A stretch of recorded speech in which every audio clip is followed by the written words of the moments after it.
Hey, peace world. Thanks for pressing play on another Pay Me No Mind sports and entertainment video. I am the man here that makes it all work. Wood. Hey, do me a favor, man. Please check out the latest content over at bitedownboxing.com. That's what I'm getting ready to get into. Tons of new articles over there. I kind of been in my bag lately. Relative to fight week, for the Haney Abdulayev fight. I don't think I have anything or a lot on the Fury ESPN Plus stuff, Fury and Valine. But later on tonight, I am scheduled to talk to a fighter out of Toledo who should be facing, one of the top ranks heavyweight prospects on there. So we'll see if I get that going later on. I mainly wanted to check in for some bite down boxing. Do check out my piece that I just put up where I marry hip hop or music in general to relevant or current boxing headlines. So this week with somewhat, in a highly anticipated women's match up with Amanda Serrano, 7 division champion, and then the WBO featherweight champion, current champion, Heather the Heat Hardy. Kind of digging into that a little bit, and the forthcoming release of Brooklyn, New York's Sky Zoo and legendary hip hop producer Pete Rock. They have a joint project named Retropolitan coming out in a couple of weeks, or a week and a half or so. Yeah, week and a half. They got a couple of singles out there, and one of those singles is Eastern Conference All-Stars. Is kind of what the article is built on or based on. And tying in aspects of Hardy Serrano. So please do me a favor, check that out. Comment, share, like, hit me up on Instagram or Twitter, and let's talk about it. I want to get into a couple of things. This Jarrell Miller situation. I've been kind of running with a hashtag of my own, TIB. This is boxing, and I always try to put some entertainment references in a lot of my boxing talk. And this situation right now with Jarrell Miller's return from his PED suspension, and maybe as an extension, the whole Dillian White situation with his NADP and B sample. NABP, I think is what it's called. NADP. And UCAD.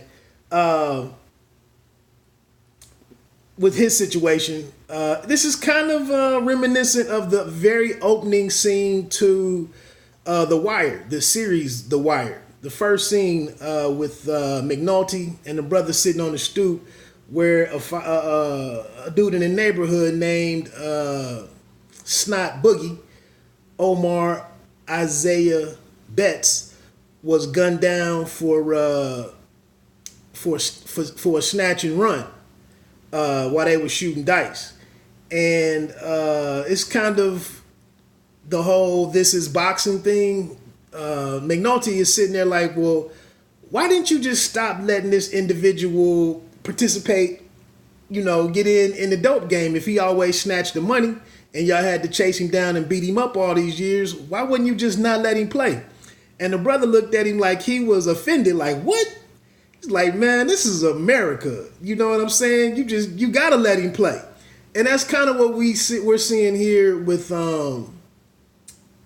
this situation with Jarrell Miller. It'll be interesting to see what the reception is with him coming back.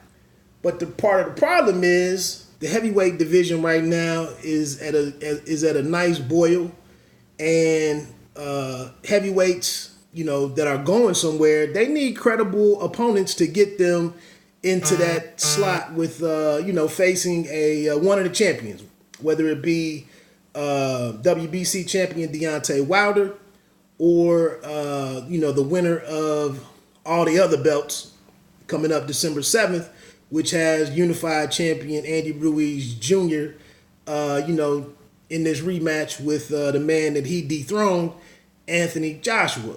So now Joe Joyce, the Juggernaut, is some back and forth between Joyce's camp and Jarrell Miller, looking at a possible showdown. And it's just crazy that a man could come back from this situation and possibly fall into, a meaningful fight. Where some, thought that he should be banned forever for having multiple substances, this being his second run-in with PEDs, at least his second. And so some, thoughts were out there that he should be banned for life based on this, the seriousness of this infraction. And again, this is like, why is he being allowed to fight? It's almost like boxing is like America. And it's like, this is boxing. You got to let him fight. And I'm not necessarily in favor of a lifetime ban.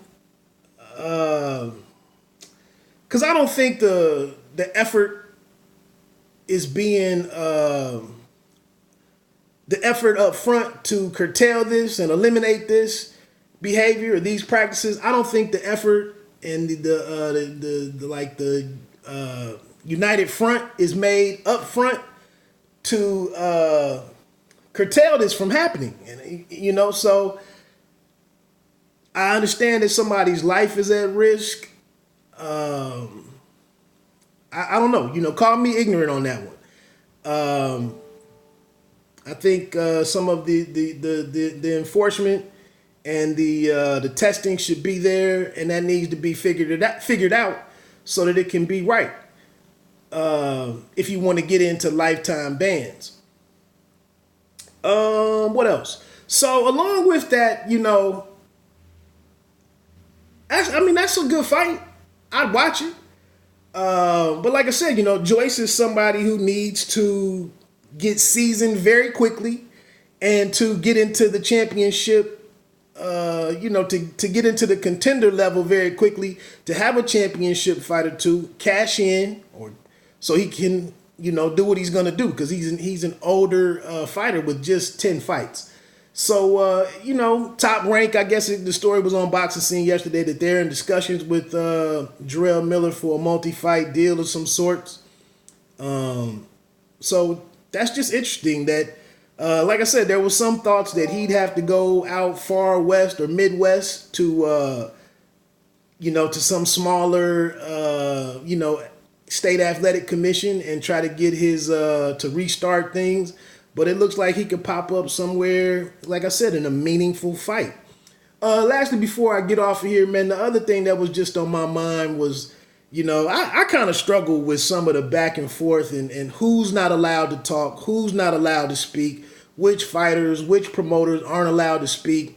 I mean, boxing doesn't have an off season, OTAs, training camp, preseason, and all of that stuff. Boxing is just ongoing. There's no build. There's no calendar that's built up. It's just ongoing. So,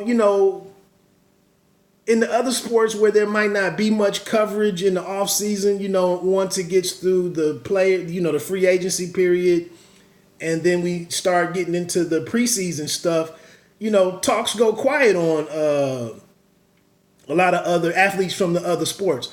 But in boxing, and especially with the internet, presence, the internet journals, the boxing writers, boxing YouTube, boxing Twitter, and all of this stuff, like these comments off the cuff, tongue in cheek, poking the bear, being disrespectful, speaking out of line, talking about other people's fighters and business, like it's all part of the game.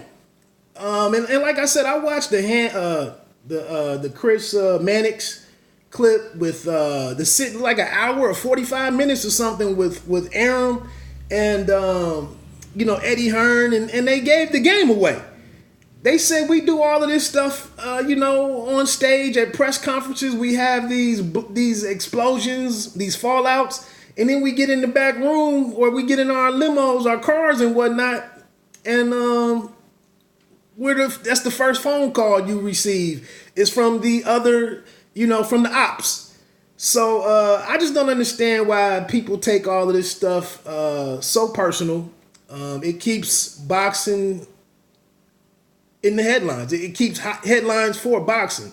But one thing that's disappointing, when I see people talking about or casting down, Eddie Hearn for speaking on some stuff. I know he's going very hard right now on the legitimacy of Otto Wallin as an opponent for a guy who's being marketed as the lineal heavyweight champion of the world in Tyson Fury.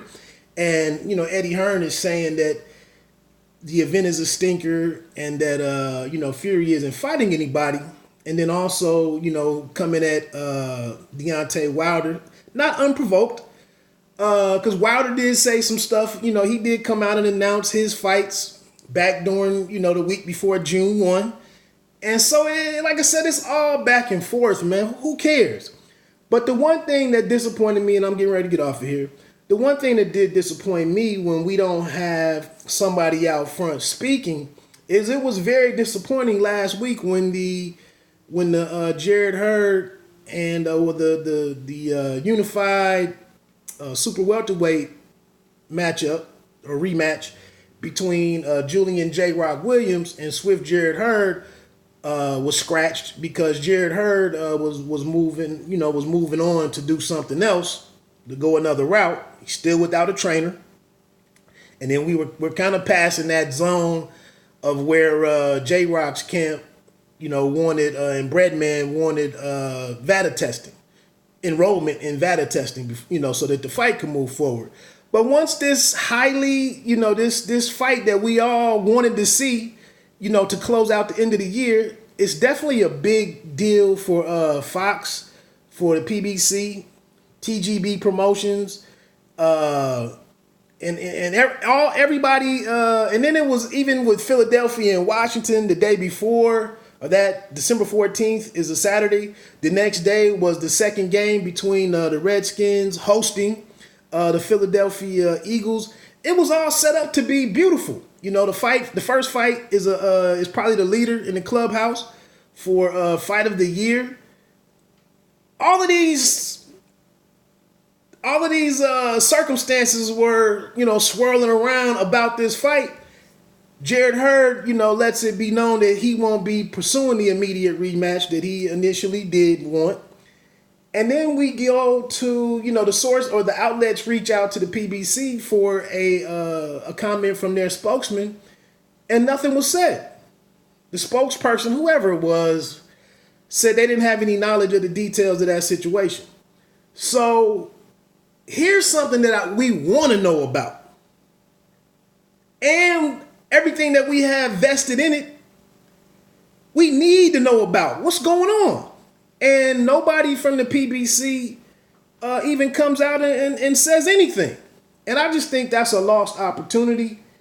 And it's part of, having a better control on the narrative.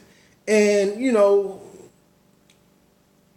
I don't know. It gets to this. It feeds into some of the other stuff that's going on in the reporting, quote unquote, the YouTube coverage of boxing, and we get into some of the other aspects of talking about boxing. Because we don't get credible, information or comments from the real people that matter. That's not taking an unnecessary slap at the PBC. Like I said, in my opinion, this is a very important fight.